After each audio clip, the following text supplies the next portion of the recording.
Hi ಪ್ರತಿಯೊಬ್ಬರಿಗೂ ನಮಸ್ಕಾರ. ನಾನು ಸುದೀಪ್ ಮೈಕಲ್. ನೀವು ನೋಡ್ತಿದ್ದೀರಾ MC ಕುಕ್ಕರಿ. ಈ ಒಂದು ವಿಡಿಯೋದಲ್ಲಿ ಉಪ್ಪಿಟ್ಟನ್ನ ಹೇಗೆ ಮಾಡೋದು ಅಂತ ತೋರಿಸ್ಕೊಡ್ತೀವಿ, ಬನ್ನಿ.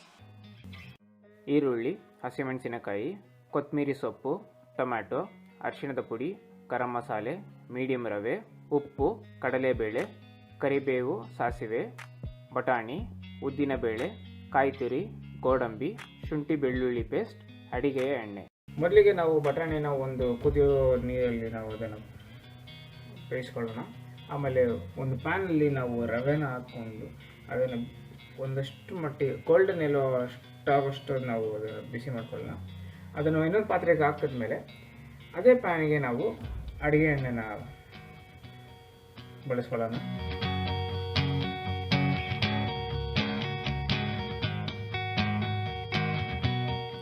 ಇವಾಗ ನಾವು ಸಾಸಿವೆನ ಹಾಕಿದ್ದೀವಿ. ಅದಕ್ಕೆ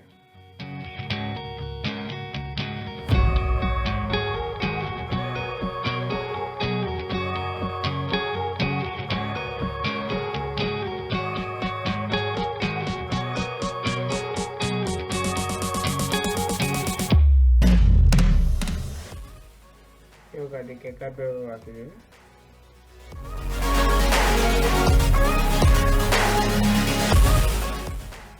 ಅದಕ್ಕೆ ಉದ್ದಿನಬೇಳೆ ಹಾಕಿ ನಾವು ಒಂದಷ್ಟು ಹೊತ್ತು ಅದನ್ನು ತಿರುಗಿಸ್ಬೇಕು.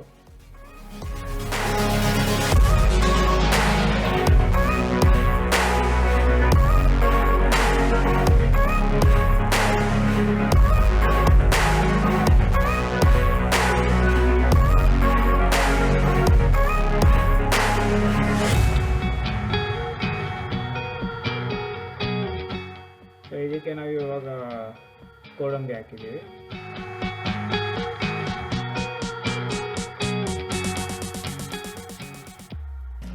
ಇವಾಗ ಹೆಚ್ಚಿರುವಂಥ ಹಸಿಮೆಣಸಿನಕಾಯಿನ ನಾವು ಅದಕ್ಕೆ ಹಾಕ್ತಿದ್ದೀವಿ.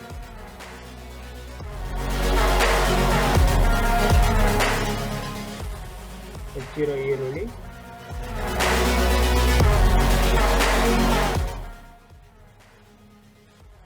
ಇವಾಗ ನೀವು ಗಮನಿಸ್ತಾ ಇದ್ರೆ ಅಲ್ಲಿ ನಾವು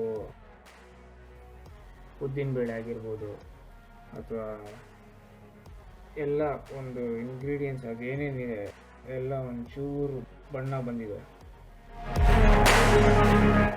ನಾವು ಅವಾಗ ನಾವು ತಿರುಗಿಸ್ತಾ ಇದ್ರೆ ಏನಾಗುತ್ತೆ, ಪ್ರತಿಯೊಂದೂ ಹದವಾಗಿರುತ್ತೆ.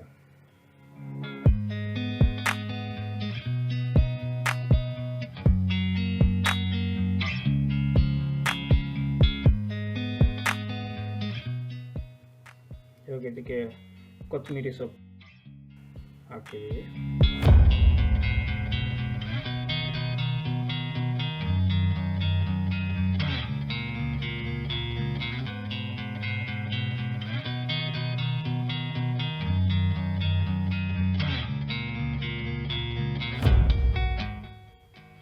ಅರಿಶಿಣದ ಪುಡಿ ಹಾಕ್ತಿದ್ದೀವಿ. ಆದಮೇಲೆ ಟೊಮ್ಯಾಟೊ,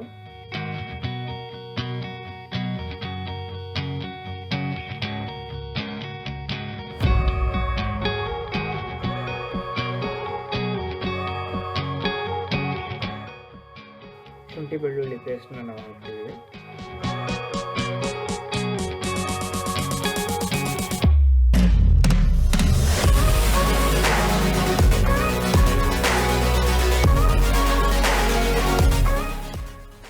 ಇವಾಗ ನಾವು ಗರಂ ಮಸಾಲೆನ ಹಾಕ್ಕೊಂತೀವಿ. ಸೊ ಅವಾಗ ನಾವು ಬಟಾಣಿ ಏನು ಕುದಿಸ್ಕೊಂಡಿದ್ವಿ, ಕುದಿ ನೀರಲ್ಲಿ ಬೇಯಿಸಿದ್ವಿ, ಅದನ್ನು ಹಾಕಿದ್ವಿ. ಇವಾಗ ಒಂದು 2 ಲೋಟ ಅಷ್ಟು, 2 ದೊಡ್ಡ ಲೋಟ ಅಷ್ಟು ನಾವು ನೀರನ್ನು ನಾವು ಹಾಕ್ಕೊತಿದ್ದೀವಿ.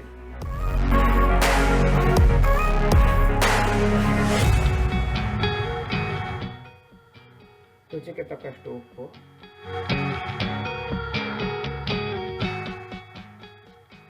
ಸೊ ಇದು ಚೆನ್ನಾಗಿ ಕುದಿಯೋಷ್ಟು ಕಾಯಬೇಕು. ಅದು ಕುದಿದಿರೋ ಪ್ರಕಾರ ನಾವು ಸ್ವಲ್ಪನೇ ನಾವು ರವೆನ ಹಾಕ್ತಾ ನಾವು ತಿರ್ಗಿಸೋಕೆ ಶುರು ಮಾಡಬೇಕು. ಯಾಕೆಂದರೆ ನಾವು ರವೆ ಹಾಕ್ಬಿಟ್ಟು ತಿರ್ಗಿಸ್ತೀವಿ ಅಂತಂದರೆ ಏನಾಗುತ್ತೆ, ರವೆ ಸೆಟ್ ಆಗಿಬಿಡುತ್ತೆ, ಅಂದರೆ ಪೂರ್ತಿಯಾಗಿ ಮಿಕ್ಸ್ ಆಗಲ್ಲ.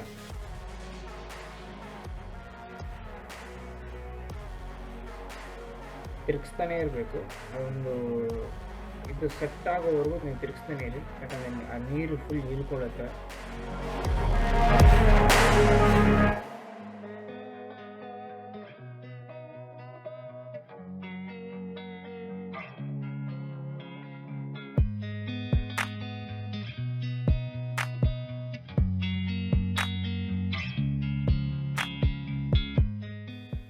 ಆಲ್ಮೋಸ್ಟ್ ಸೆಟ್ ಆಗಿದೆ.